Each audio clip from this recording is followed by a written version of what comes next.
لله رب العالمين والصلاة والسلام على أشرف الأنبياء والمرسلين نبينا محمد وعلى آله وصحبه أجمعين وبعد أعوذ بالله من الشيطان الرجيم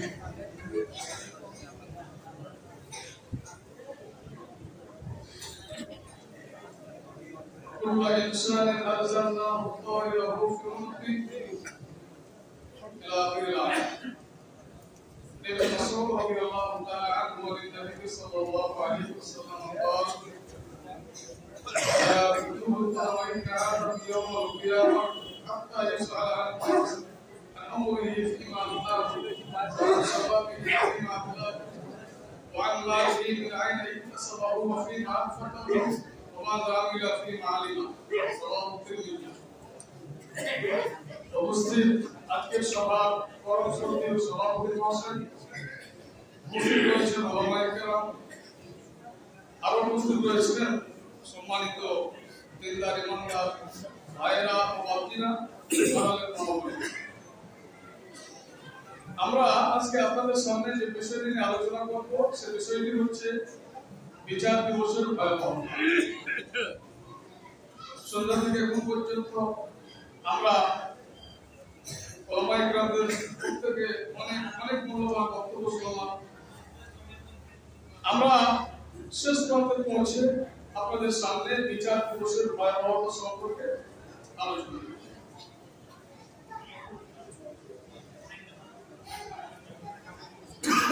বক্তব্যের বিষয়টি খুব লম্বা বিষয়, সময় সংক্ষিপ্ত।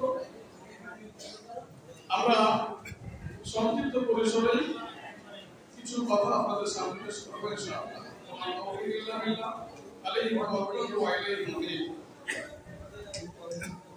দেখুন, আমরা এই জগতে বসবাস করছি, এই জগৎটার নাম বা এই গ্রহের নাম পৃথিবী। আমরা কিন্তু সকলেই পরীক্ষার সম্মুখীন, আমরা সকলেই পরীক্ষার্থী। আমরা পরীক্ষা দিতে এসেছি, পরীক্ষা হলে বসে আছি। কিন্তু মানুষ আমরা এখন পর্যন্ত কল্পনা জল্পনা করতে পারিনি যে পরীক্ষার হলে আমরা কি লিখছি, এখনো কল্পনা জল্পনা করতে পারিনি। আল্লাহ রাব্বুল আলামিন পবিত্র কোরআন মাজিদের বিভিন্ন জায়গায় আমাদেরকে বলেছিলেন যে আসলের ময়দানটা, বিচারের মাত্রা এত কঠিন হবে, সেখানে 4 শ্রেণী আমাদের বিরুদ্ধে সাক্ষী দেবে। খুব মনোযোগ সহকারে শোনেন, অত্যন্ত গুরুত্বপূর্ণ আলোচনা। বিচারের মাঠে 4 শ্রেণী আমাদের বিরুদ্ধে সাক্ষী দেবে। 1 নম্বর হচ্ছে জমিন। আমরা যে ভূমিতে চলাচল করছি, এই জমিন আমাদের বিরুদ্ধে বিচারের দিন সাক্ষী দেবে। 2 নম্বর হচ্ছে আল্লাহ রাব্বুল আলামিনের ফেরেশতাকুল আমাদের বিরুদ্ধে সাক্ষী দেবেন। 3 নম্বর হচ্ছে আমাদের দেহের যে অঙ্গ প্রত্যঙ্গগুলো আছে, এরা সকলেই আমাদের বিরুদ্ধে সাক্ষী দেবে। 4 নম্বরে আমাদের বিরুদ্ধে সাক্ষী দেবে আল্লাহ রাব্বুল আলামিন। তাহলে বিচারের মাত্রা, হাসরের ময়দানটা কত কঠিন ও কত জটিল হবে, যে আল্লাহ রাব্বুল আলামিন আমাদেরকে বহুদিন পূর্বে, বহুদিন আগে বলেছেন এই 4 শ্রেণী তোমাদের বিরুদ্ধে সাক্ষী দেবে। অতএব 4 শ্রেণী সম্পর্কে তোমরা সজাগ ও সতর্ক থাকো। আল্লাহ রাব্বুল আলামিন পবিত্র কোরআন মাজিদের ভিতরে বলেছেন স্পষ্ট করে, ওয়াকুল্লা ইনসানিন আলজামনাহু তায়রাহু ফি উনুকি। পৃথিবীর মানুষ, তোমরা শোনো, তোমাদের প্রত্যেককে তথা পৃথিবীর সমগ্র মানুষের ভাগ্যটাকে, আমলনামাটাকে তোমাদের গলায়, তোমাদের ঘাড়ে আমি ঝুলিয়ে দিয়েছি। পৃথিবীতে যতজন আমরা মানুষ বসবাস করছি, আমাদের পরে যারা আসবেন, আমাদের পূর্বে যারা ছিলেন, সকলের ভাগ্যটা ঘাড়ে ঝুলন্ত অবস্থায় আছে, ছিল এবং থাকবে। আচ্ছা বলুন তো আপনারা, এই কথাটি অত্যন্ত ভয়ানক কথা নয়? এটা অত্যন্ত ভয়ানক কথা নয়? ওয়াকুল্লা ইনসানিন আলজামনাহু তায়রাহু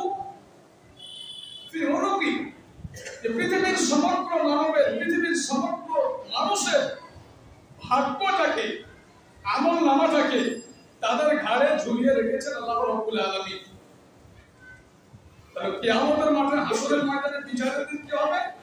অনুখরিদ লাহু ইয়াউমাল কিয়ামাতি ইয়ালকাহু মানসুরা কিতাবা ইয়ালকাহু মানসুরা। আল্লাহ রাব্বুল আলামিন বলেছেন, হে দুনিয়ার মানুষ, কিয়ামতের দিন মানুষের জন্য, তাদের জন্য একটি লিফলেট ছাপানো হবে, একটি হ্যান্ডবিল ছাপানো হবে, একটি পেপার ছাপানো হবে, দিয়ে মানুষকে দেখিয়ে দেওয়া হবে আব্দুর রহমান নামে একটা লোক, বড় চাঁদপুরের মানুষ, ছোট চাঁদপুরের মানুষ, দেবগ্রামের মানুষ, এই মানুষটার ভাগ্যলিপিটা দেখো, দুনিয়ার মানুষকে সে কি করেছে দেখো, প্রকাশ পাবে। এখন যেমন আপনার পেপারে বিভিন্ন বিষয় প্রকাশ পাচ্ছে, মোবাইলের মাধ্যমে বিভিন্ন বিষয় প্রকাশ হচ্ছে, এটা আমরা দেখতে পাচ্ছি। কিয়ামতের মাঠে আল্লাহ রাব্বুল আলামিন আমাদের আমলনামাটা প্রকাশ করে দেবেন মানুষের মাঝে হ্যান্ডবিল আকারে। দিয়ে কি হবে?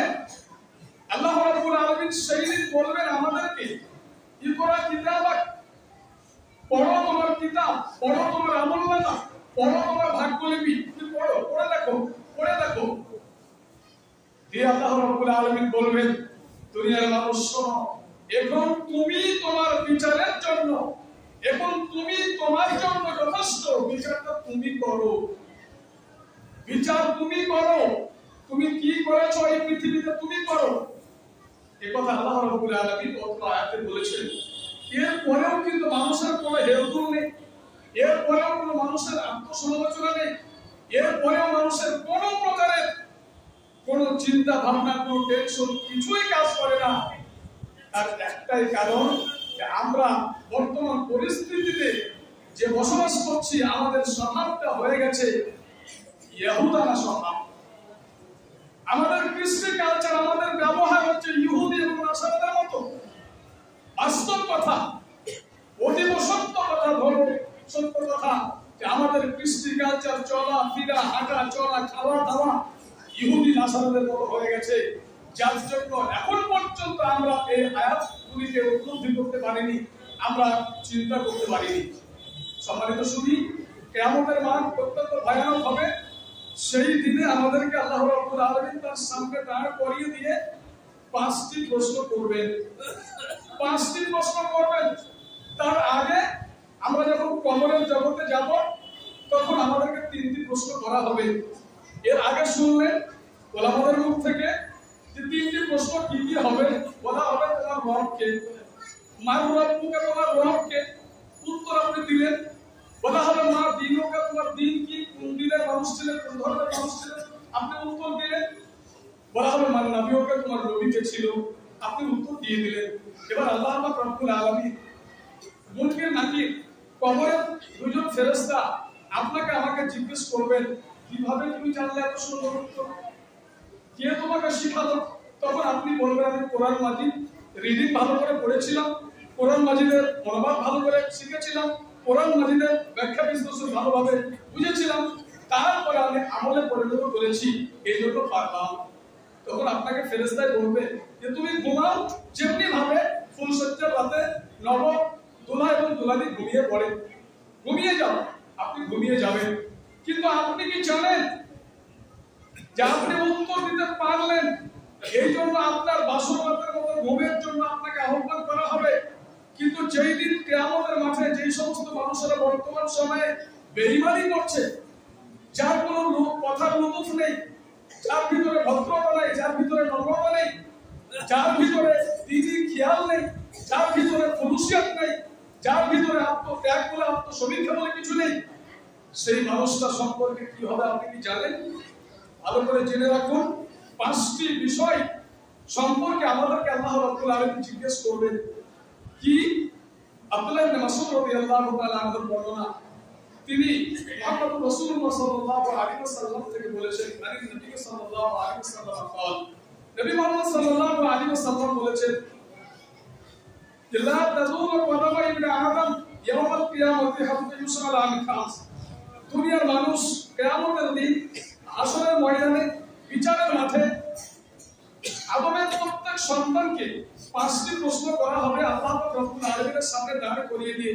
যতক্ষণ পর্যন্ত আদমের বেটারা, আদমের ছেলেরা, মেয়েরা 5টি প্রশ্নের জবাব দিতে না পারবে, আল্লাহ আমাকে সামনে থেকে তাকে হতে দেওয়া হবে না, সরতে দেওয়া হবে না।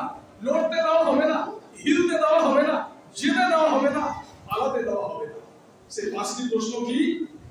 1 নম্বরে প্রশ্ন হচ্ছে, অত্যন্ত গুরুত্বপূর্ণ হাদিস এটি, নবী সাল্লাল্লাহু আলাইহি ওয়াসাল্লাম বলেছেন 1 নম্বরে প্রশ্ন হবে আমাদেরকে, আন উমরিহি ফিমা আফনাহু, আদমের ছেলেরা, আদমের মেয়েরা, তোমরা বলো তো যে তোমাদের বয়সকাল সম্পর্কে একটু ধারণা আমাকে দাও, তোমাদের বয়স সম্পর্কে আমাকে একটু শোনাও তো দেখি, যে তোমাকে বয়স দিয়েছিলাম 60 বছর, এই 60 বছরের ভিতরে তুমি কি কি কাজ করেছো একটু বলো।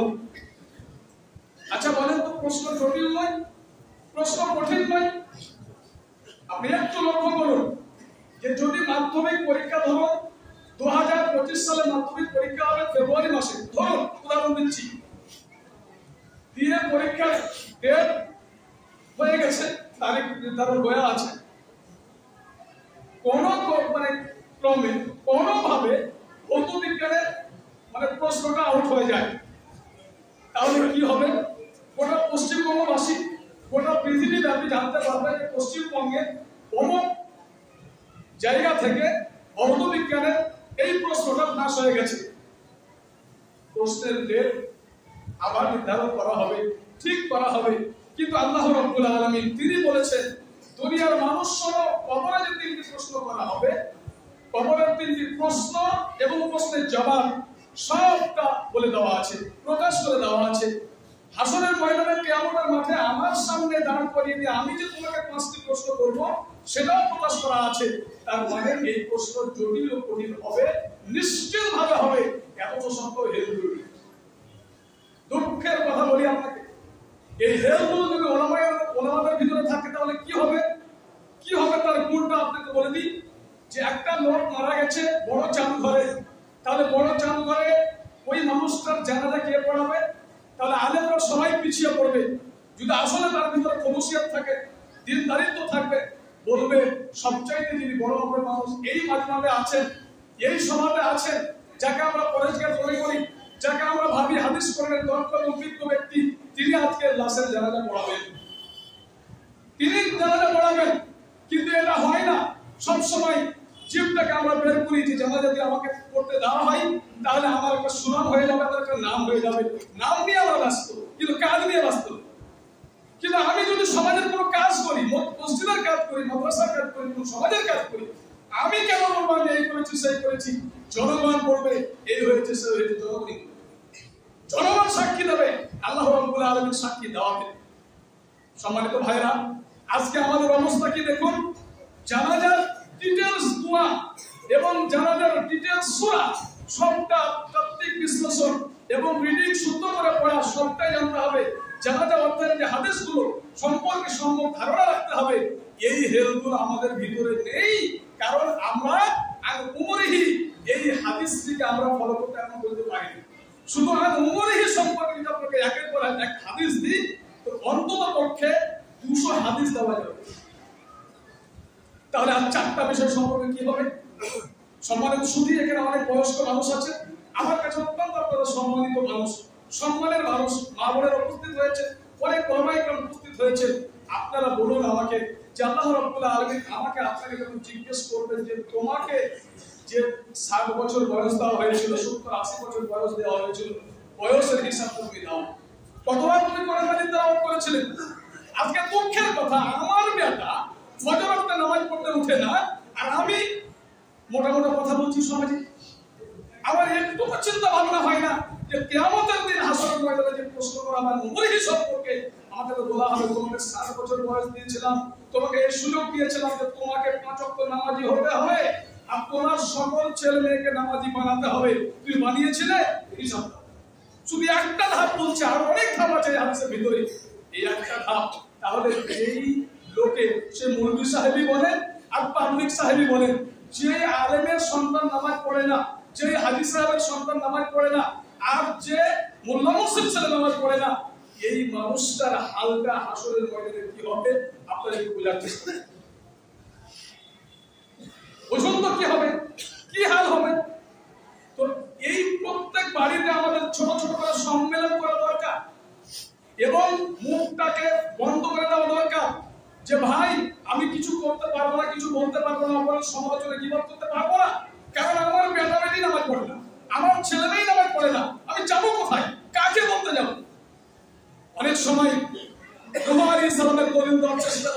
পর্যন্ত এবং উপস্থিত থাকলে অত্যন্ত ভদ্রভাবে কথা বলি।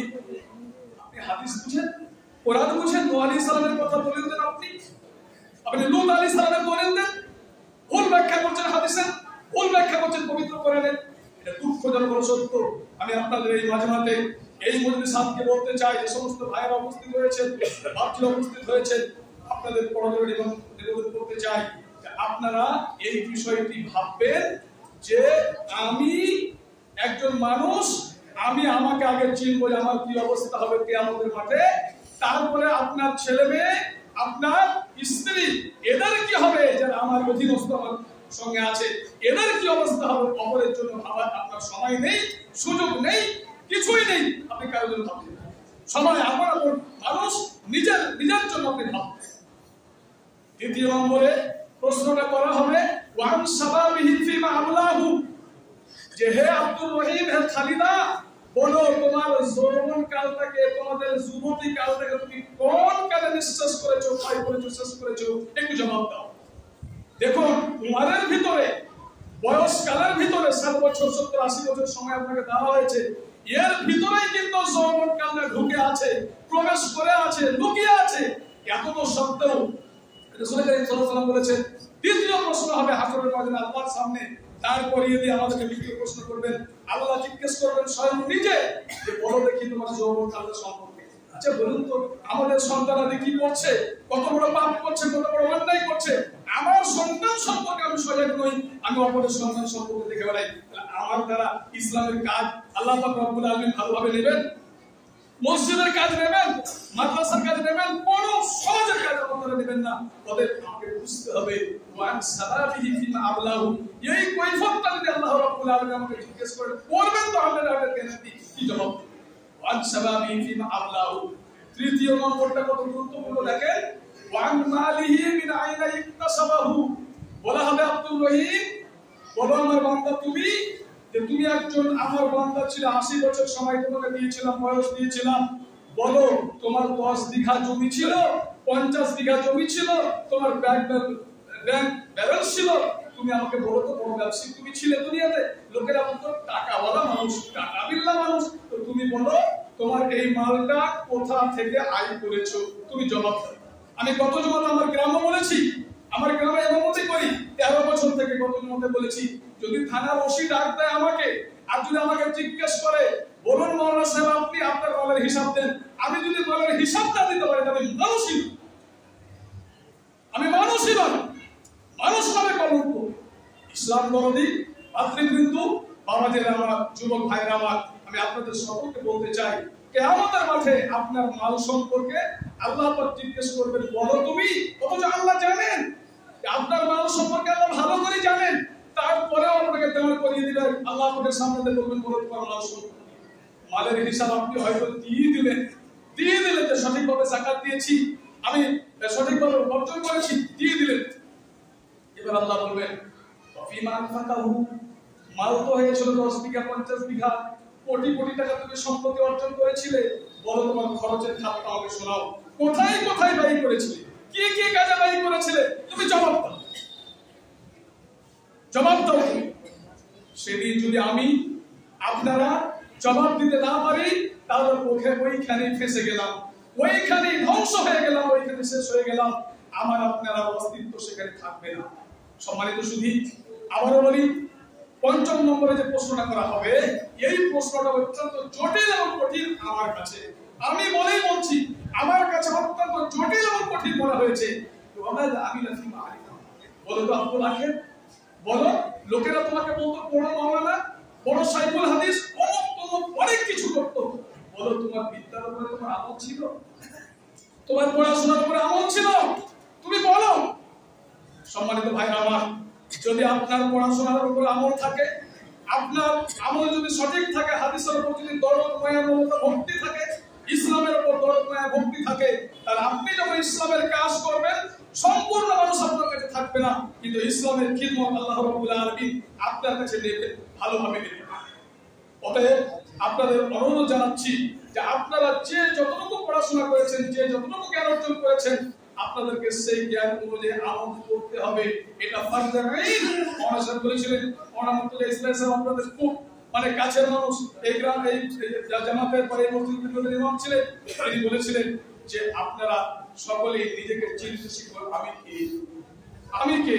তাহলে এই যে পাঁচটি প্রশ্ন কিয়ামতের দিন করা হবে আমাকে আপনাকে, এই পাঁচটি প্রশ্ন কি অত্যন্ত জটিল ও কঠিন নয়? অত্যন্ত জটিল ও কঠিন। অতএব আমাকে আপনাকে ভাবতে হবে যে এই পাঁচটি প্রশ্ন আপনাকে খুব বুঝতে হবে যে আল্লাহ রাব্বুল আলামিন যেন আমাদেরকে আপনাদের সকলকে যেন পাঁচটি প্রশ্নের জবাব সঠিকভাবে দেওয়ার তৌফিক দেন। আমরা সকলে বলি আল্লাহু আমিন, আল্লাহু আমিন। এবার আপনাকে বলবো কিয়ামতের মাঠে আল্লাহ রাব্বুল আলামিন আমলনামাটা আমার সামনে পেশ করবেন। কি বলে? রিয়াল কিতাব। আল্লাহ রাব্বুল আলামিন আমলনামাটাকে রাখবেন আমার আপনার সামনে।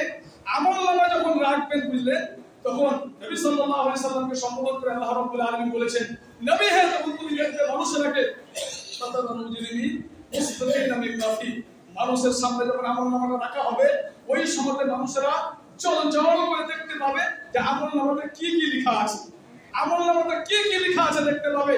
ওই সময় মানুষ আপনার দেখার পরে প্রত্যেক মানুষ দেখবে আর তোমার ভিড় সন্তুষ্ট হয়ে যাবে, অত্যন্ত ভয়ে কাঁপতে থাকবে, থরথর করে কাঁপবে আর বলবে, কি বলবে? ওয়ায়াকুলুনা ইয়া ওয়াইলাতানা মা লিহাযাল কিতাব লা ইউগাদিরু সাগীরাতান ওয়ালা কাবীরাতান ইল্লা হাসাহা। সেদিন বলবে, হায় আফসোস, হায় আফসোস, আমি একজন দুর্ভোগ, আমি একজন অভাগা, আমি একজন হতভাগা। হায় আল্লাহ রব্বুল আলামিনের কেমন পুস্তক, কেমন আমলনামা, কেমন কপি, কেমন খাতা, কেমন রেজিস্টার যে রব্বুল আলামিন যে আমার ছোট পাপ লেখা আছে, বড় পাপ লেখা আছে। সম্মানিত ভাই আমার নরজির আমার ভালো করে শুনুন, সেই দিন কি অবস্থা হবে? মানুষেরা যা আমল করেছে, মানুষেরা যা আমল করবে, সমস্ত আমলটা উপস্থিত হবে তার সামনে, সমস্ত আমলটা উপস্থিত হবে তার সামনে। সেই দিন আল্লাহ রাব্বুল আলামিন বলবেন, হে দুনিয়ার মানুষ শোনো, ওয়ালা ইয়াদরি রাব্বুকা হাদা, তোমার রব, তোমার পালন করতে এমন একজন তোমার প্রভু, তোমার সন্তান যে আল্লাহ রাব্বুল আলামিন তোমার উপরে বিন্দু পরিমাণে জুলুম করবেন না, অত্যাচার করবেন না। এখন আমি যতই বজ্রকণ্ঠে কথা বলি, যতই আমি যাই করি, আল্লাহ রাব্বুল আলামিন বলেছেন যদি তোমার নেক আমল থাকে, সৎ আমল থাকে, তাহলে তুমি জেনে রাখো তোমার উপরে জুলুম হবে না, পৃথিবীর কোনো মানুষের উপর জুলুম হবে না, তোমার আল্লাহ রাব্বুল আলামিন করবেন না। অতএব সূক্ষ্ম যেটা বিচার, সঠিক যেটা বিচার, সেই বিচারটা তোমার আল্লাহ রাব্বুল আলামিন করবে, এটা আল্লাহ নিজে বলেছেন। তাহলে পরিস্থিতিটা কত ভয়ানক হবে, পরিস্থিতি কত জটিল হবে, আমাদেরকে এটা সব সময় বুঝতে হবে, সব সময় জানতে হবে। আল্লাহ রাব্বুল আলামিন এই জন্য পবিত্র কোরআন মাজিদের ভিতরে স্পষ্ট করে বলেছেন, দুনিয়ার মানুষ শোনো, ভালো করে শোনো, যে তোমরা যে সমস্ত কাজগুলো মানে গোপনে করো আর যে সমস্ত কাজগুলো আস্তে আস্তে করো। পৃথিবীতে অনেক মানুষ আমরা আছি যে কতগুলো কাজ আমরা মানে খুব চুপে চুপে করি, বা আমরা মনে করি যে চুপে চুপে যেগুলো করি এই খবর আল্লাহ রাখে না। কতগুলো পরামর্শ আমরা আস্তে আস্তে করি, দুজন পাঁচজন মিলে করি, এই করতে হবে সেই করতে হবে, আমরা মানুষ মনে করি এটা আল্লাহ রাব্বুল আলামিন জানেন না। আল্লাহ রাব্বুল আলামিন বলেছেন, লা নাসমাউ সিররাহুম ওয়া নাজওয়াহুম, এই দুনিয়ার মানুষ শোনো, যে তোমাদের যত প্রকারের খবর আছে, যেটা আস্তে আস্তে বলো এই খবরটা, আর যেটা পরামর্শ ভিত্তিক মানে আস্তে আস্তে করো সেই ব্যাপারটাও আল্লাহ রাব্বুল আলামিন বলেছেন আমি জানি। কিভাবে জানি? আল্লাহ রাব্বুল আলামিন বলেছেন, ওয়া রাসূলুনা লাদাইহিম ইয়াকতুবুন, ওরে দুনিয়ার মানুষ, আমার দূতগণ, আমার ফেরেশতাগণ তোমাদের কাছ থেকেই তোমাদের ওই ভালো কাজগুলো লিপিবদ্ধ করেন আর মন্দ কাজগুলো লিপিবদ্ধ করেন। তাহলে আমরা সেই দিন ভয়ে বিচ্ছুদ্রস্ত হয়ে যাব। জাহান্নাম কত ভয়ানক জায়গা, জাহান্নাম কত কঠিন জায়গা হবে। বিশুদ্ধ হাদিসে এসেছে, রাসূল করিম সাল্লাল্লাহু আলাইহি ওয়াসাল্লাম বলেছেন, ওই হাদিসটি বারবার দেখি আর বারবার মনের ভিতরে অন্যরকম একটা বিষয় তৈরি হয়ে যায়, অন্যরকম একটা খেয়াল তৈরি হয়ে যায়। আহলে জাহান্নাম, এত বড় জাহান্নাম, এত বড় জাহান্নাম, তার এত বড় নির, এত বড় খাল, এত গভীর জাহান্নাম। রাসূল করিম সাল্লাল্লাহু আলাইহি ওয়াসাল্লাম বলেছেন, একজন মানুষ যদি জাহান্নামের আপনার এই খালে একটা ঢিল ছুঁড়ে দেয়, একটা আঠি ছুঁড়ে দেয়, একটা কিছু ছুঁড়ে দেয়, তো বলছে ঢিলটা পড়তে জাহান্নামের তলদেশে সময় লাগবে ৭০,০০০ বছর। তাহলে আপনি কি ভাবছেন? আপনি কি মনে করছেন যে এই একটা মসজিদ, এই মসজিদ এরকম একটা জায়গা, এখানে জাহান্নাম দাও দাও করে জ্বলবে আর আমি এখানে থাকবো? জি না, জাহান্নামের অতল তলে আমি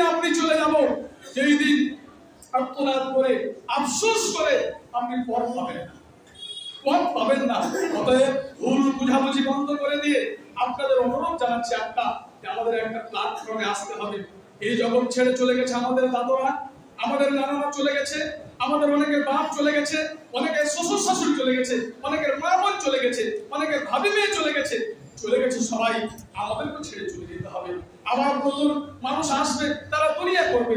ভাবছি আমার ভাইরা আমার, আপনাদের অনুরোধ জানাচ্ছি, অনুরোধ করছি এই পাড়ার মানুষকে এবং যতজন উপস্থিত রয়েছেন, আপনারা ধর্মকে বোঝার চেষ্টা করুন, ইসলামকে বোঝার চেষ্টা করুন, বুঝুন ভালো করে ইসলামটা কি। ইসলাম শব্দের কয়েকটি অর্থ, তার মধ্যে একটা অর্থ আছে ইসলাম মানে জানা। ইসলাম মানে জানা। তাহলে আপনাকে কিভাবে জানতে হবে? একটা গাইডলাইন আপনাকে দিচ্ছি। প্রথমত আউযু বিল্লাহি মিনাশ শাইতানির রাজিমকে ভালো করে জানবেন, ডিটেইলস।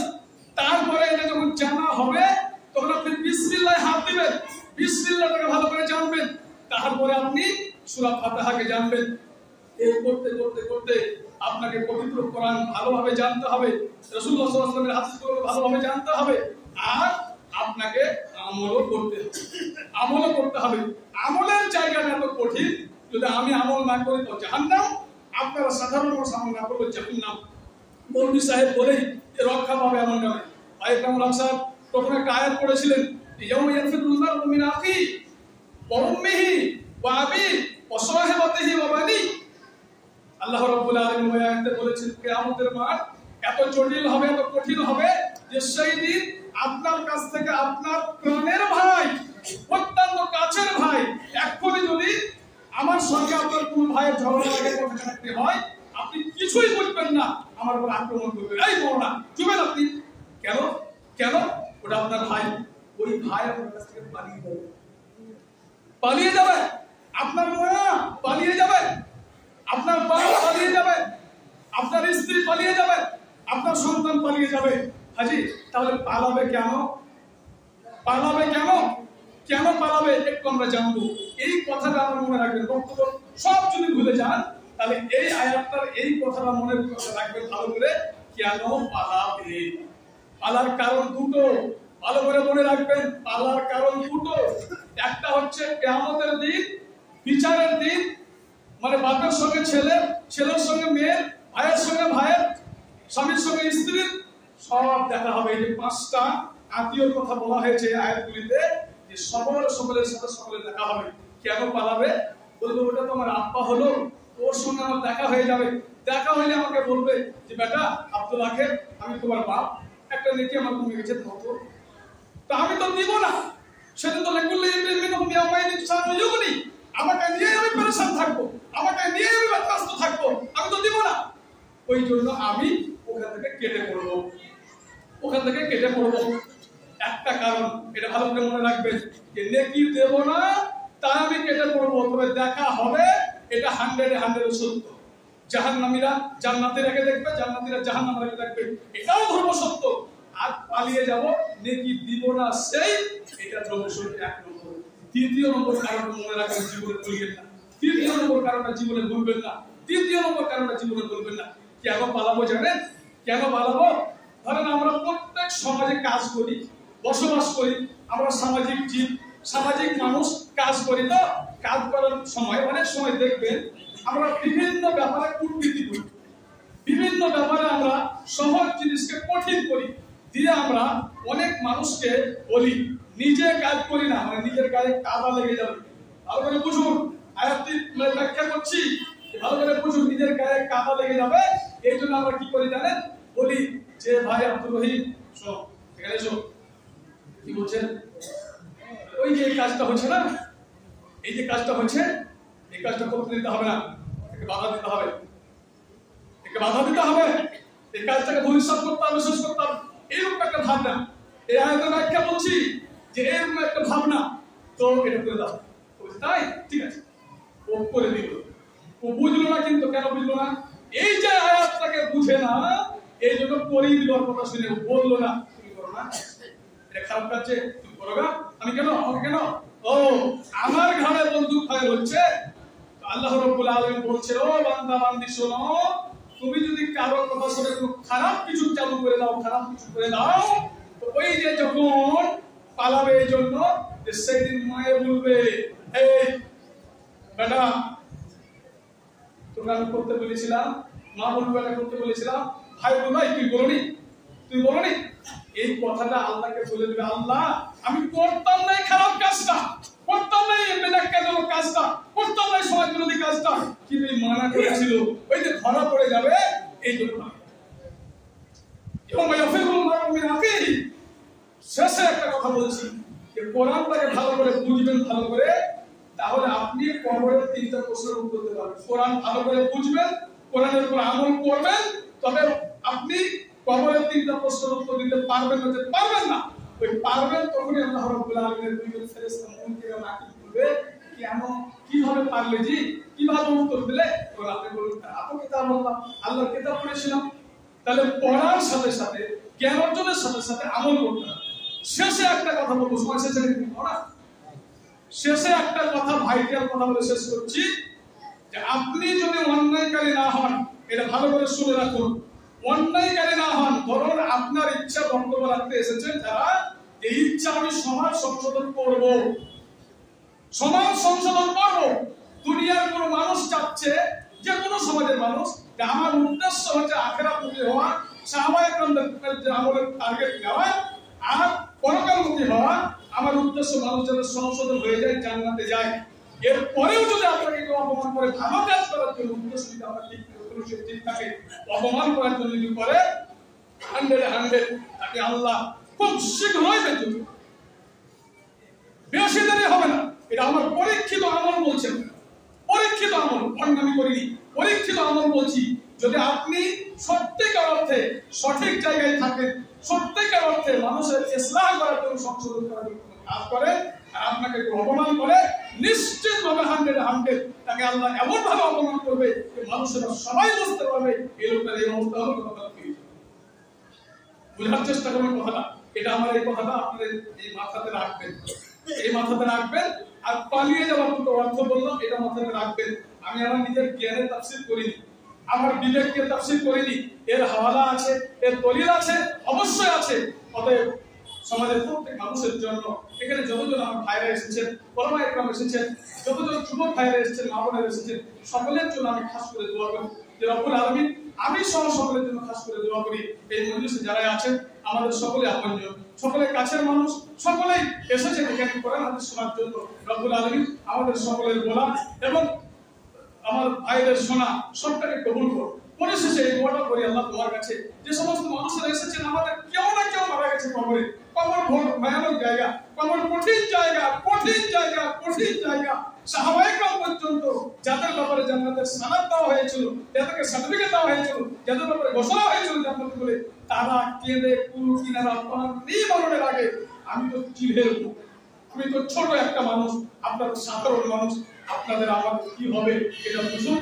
এই দোয়া রব্বুল আলামিন তোমার কাছে করি, সকলের কবরের আযাবকে বন্ধ করে দিয়ে তাদের জান্নাতে ফেরদাউস করো। আর আমরা যারা বেঁচে আছি রব্বুল আলামিন তুমি আমাদের ইহুদের মধ্যে ভালো রাখো, সুস্থ রাখো। হে রব্বুল আলামিন তুমি আমাদের ঈমানের উপর টিকিয়ে রাখো। আমরা গুনাহগার, আমরা পাপী, তোমার দরবারে দোয়া করছি রব্বুল আলামিন, তুমি আমাদেরকে ফেলে দিও না। আমরা অধম, আমরা খাকসা, আমরা তোমার গোলাম, তোমার দাস। হে রব্বুল আলামিন সকল মানুষের জন্য খাস করে দোয়া করে যাই, মাহবুব তুমি আমার দোয়া কবুল করো এবং আমার বাপজিদের সব আমলটাকে তুমি শুদ্ধ করার তৌফিক দাও। এই দোয়ার মোতাবেক কাজকে শেষ করছি। আমা আলাইহি ইল্লাল বালাগ। সুবহানাল্লাহি ওয়া বিহামদিহি, আশহাদু আল্লা ইলাহা ইল্লাল্লাহ ওয়া আতুবু ইলাইক। আসসালামু আলাইকুম।